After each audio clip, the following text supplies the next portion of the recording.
दोस्तों, सबसे पहले तो आपका 2021 में हार्दिक स्वागत है। आप सभी लोगों को हमारी तरफ से नव वर्ष की हार्दिक शुभकामनाएं। आपका आने वाला समय और वर्ष बेहद ही मंगलमय और खुशियों से भरा रहे, ये हम दुआ करते हैं। नव वर्ष की शुरुआत होते ही पूरे भारतवर्ष में त्योहारों का सिलसिला शुरू हो जाता है और सबसे पहला त्योहार हम भारतवासी पोंगल या मकर संक्रांति के रूप में मनाते हैं। तो स्वागत है दोस्तों आपका हमारे YouTube चैनल पे और हम उम्मीद करते हैं कि आपको हमारा यह वीडियो पसंद आए। पोंगल भारतवर्ष में मनाया जाने वाला एक बहुत चर्चित एवं सुखद त्योहार है। यह प्रति वर्ष 14 या 15 जनवरी को मनाया जाता है। पोंगल पूरे भारतवर्ष में लोगों द्वारा मनाए जाने वाला एक फसल उत्सव है।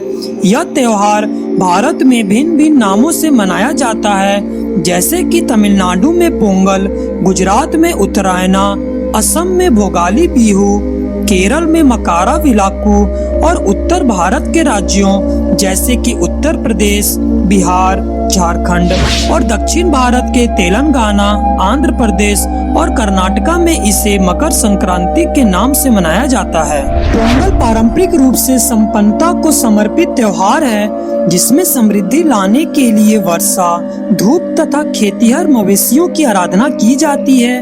पोंगल त्योहार भारतवर्ष में पूरे 4 दिनों तक मनाया जाता है और इसके हर एक दिन का अपना ही विशेष महत्व है। जैसे कि हमें पता है कि भारत में कृषि मुख्य व्यवसाय रहा है। प्रकृति को हमेशा उस अदृश्य शक्ति के रूप में पूजा जाता था, जिसने लोगों के लिए भोजन की आपूर्ति निर्धारित की और उनकी जीवन शैली को भी नियंत्रित किया। सूर्य और वर्षा को हमेशा से ही भगवान माना जाता रहा है और लोगों का मानना था कि उनकी पूजा करने से उनकी फसल अच्छी होगी। इस प्रकार उन्होंने प्रकृति को धन्यवाद करने के लिए अपने 4 दिन समर्पित किए। पोंगल के पहले दिन, जो कि स्वर्ग के राजा देवराज इंद्र को समर्पित है, इस दिन को हम भोगी पोंगल कहते हैं। भोगी पोंगल के दिन लोग संध्या के समय अपने घरों की सफाई करने के बाद नहा धोकर नए नए वस्त्र पहनकर अपने घरों से पुराने खादी के वस्त्र तथा अवांछित वस्तुओं को लाकर एक जगह इकट्ठा करते हैं और उसे जलाते हैं।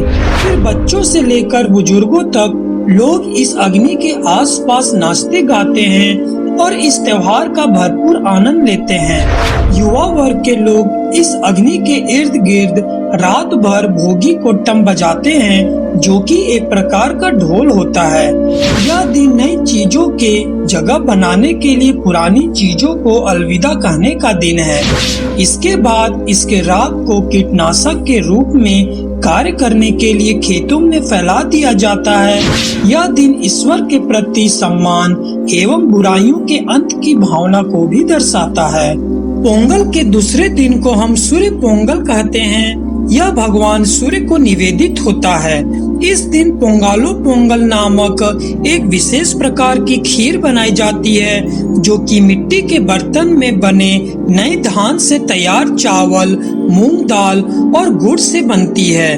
पोंगालो पोंगल तैयार होने के बाद लोग नहा धोकर नए नए वस्त्र पहनकर भगवान सूर्य की विशेष पूजा करते हैं और फिर उन्हें प्रसाद के रूप में यह पोंगालो पोंगल एवं गन्ना अर्पित करते हैं। पोंगल के तीसरे दिन को हम मट्टू पोंगल कहते हैं। इस दिन किसान अपने बैलों को स्नान कराते हैं। फिर स्नान कराने के बाद उनके सींगों में तेल लगाते हैं और कई भिन्न भिन्न प्रकार के फूलों से अपने बैलों को सजते संवारते हैं। बैलों को सजाने संवारने के बाद उनकी पूजा अर्चना की जाती है। इस दिन बैलों के साथ साथ गाय और उनकी बछड़ों की भी पूजा की जाती है। हमारे पौराणिक कथाओं में इस दिन का अत्यंत ही महत्व है। तमिल मान्यताओं के अनुसार मट्टू भगवान शिव शंकर जी के बैल थे। एक दिन भगवान शंकर ने अपने बैल मट्टू, जिनका दूसरा नाम बसावा भी था, उनको पृथ्वी लोक पर भेजा और उनको यह संदेश दिया कि वह पृथ्वी लोक पर जाएं और मानव जाति को यह सीख सिखलाएं कि मनुष्य हर दिन नहाने से पहले तेल मालिश जरूर करे और महीने में एक दिन भोजन का पान करे। परंतु मट्टू को यह बात उल्टी समझ में आ गई और उन्होंने पृथ्वी लोक पर आकर मनुष्य को यह सिखला दिया कि मनुष्य हर दिन भोजन करे और महीने में एक दिन अपने शरीर पर तेल मालिश करे, जिससे भगवान शंकर को मट्टू पर बहुत क्रोध आया। अंततः उन्होंने मट्टू को पृथ्वी लोक पर हमेशा के लिए भेज दिया ताकि वह मनुष्यों की मदद खेती करने में कर सके और मनुष्य ज्यादा से ज्यादा मात्रा में अनाज उगा सके और अपना और अपने परिवार का पालन पोषण कर सके। यही कारण है कि मनुष्य इस दिन अपने बैलों की पूजा अर्चना करता है।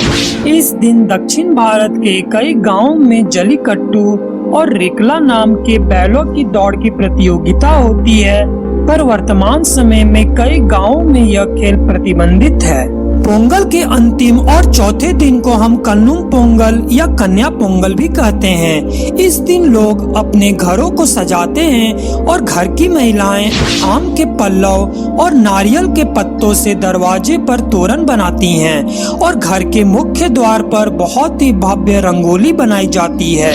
इस दिन बच्चे आसमान में रंग बिरंगे पतंगे उड़ाते हैं। लोग नए नए वस्त्र पहनकर पतंगबाजी का मजा लेते हैं और घर के बड़े बुजुर्ग एक दूसरे को मिठाइयाँ खिलाते हैं। इस दिन इस त्योहार को बहुत ही धूमधाम से मनाया जाता है। अब आइए मकर संक्रांति या पोंगल को हम वैज्ञानिक नजरिए से भी देखते हैं। मकर संक्रांति हिंदू कैलेंडर के सौर चक्र द्वारा निर्धारित की जाती है। यह पौष मास में जब सूर्य मकर राशि पर आता है तभी इस पर्व को मनाया जाता है। वर्तमान कैलेंडर, जिसको हम ग्रेगोरियन कैलेंडर भी कहते हैं, यह दिन इस कैलेंडर के हिसाब से जनवरी माह के 14 या 15वें दिन ही पड़ता है। इस दिन सूर्य धनु राशि को छोड़कर मकर राशि में प्रवेश करता है और इस दिन से रातें छोटी और दिन बड़े होने लग जाते हैं। तो मेरे प्यारे मित्रों, हम आशा करते हैं कि आपको हमारा यह वीडियो पसंद आया होगा और एक बार फिर आपको हमारे तरफ से नव वर्ष की हार्दिक बधाइयाँ और शुभकामनाएं। तो हम उम्मीद करते हैं कि इस वर्ष भगवान आपको हर खुशी दें और मकर संक्रांति के शुभ अवसर पर आप लोग दही चूरे, तिलकुट, पोंगालो पोंगल और ढेर सारी रसीली मिठाइयों का आनंद लें और बच्चे रंग बिरंगे पतंगों का मजा उठाएं। तो मित्रों, मिलते हैं आपसे अगले वीडियो में। तब तक आप अपना और अपनों का ख्याल रखें।